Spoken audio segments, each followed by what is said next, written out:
पीले दांत वाली बहू। रंजना कभी ब्रश नहीं करती थी। उसे कितनी बार उसके माँ बाप ने डांटा, लेकिन उसका कोई असर उस पर होता ही नहीं था, जिस कारण से उसके दांत पीले पीले हो जाते हैं। शादी के बाद अरे बहू, वैसे तो तुझ में कोई कमी नहीं है, पर तेरे दांत इतने पीले कैसे है बेटा? कैसे मतलब?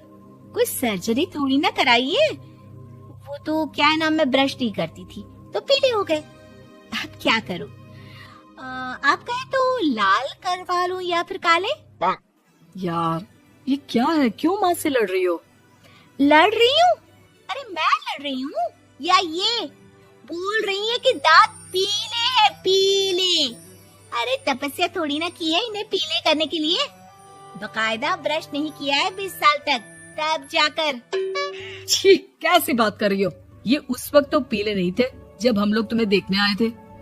अरे तब साफ करवा लिया होगा डेंटिस्ट के पास जाकर। अब देखो कैसे पीले पीले लग रहे हैं। रंजना सास की तरफ गुस्से से देखती है। फिर शुरू हो गई पीले पीले पीले।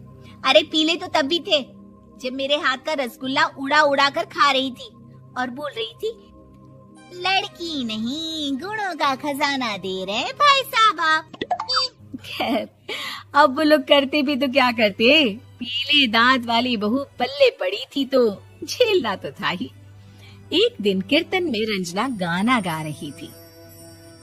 अरे कमला बहन, माँ का द्वार है, यहाँ तो सब शुद्ध होकर आते हैं, फिर अपनी बहू को ब्रश भी नहीं करवाती तुम।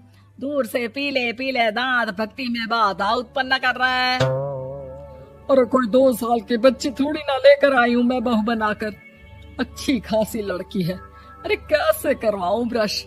ये तो उसे खुद करना चाहिए ना। अब माँ बाप तो इसके जैसे तैसे निपटा दिए, ये नहीं सोचा कि सास कैसे संभालेगी।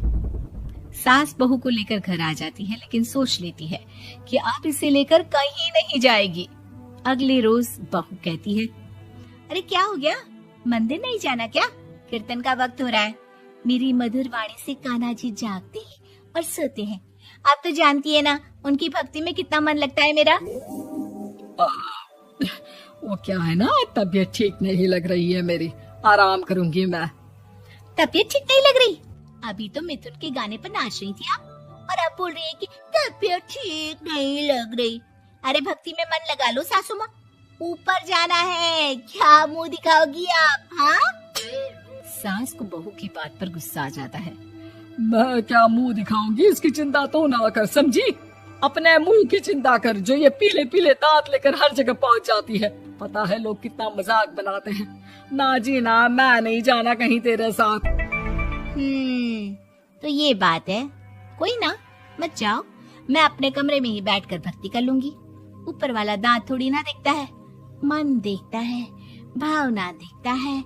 और अरे बस बस, तू सब कुछ दिखा, बस ये सफेद चमकदार दांत ना दिखाना किसी को, है? जा यहाँ से। बहू को सास की बात का कोई फर्क नहीं पड़ता, वो तो जैसी थी वैसी ही रह जाती है। सुबह नहाकर किचन में खाना बनाना, फिर खाना खाना, कीर्तन भजन करना और सो जाना।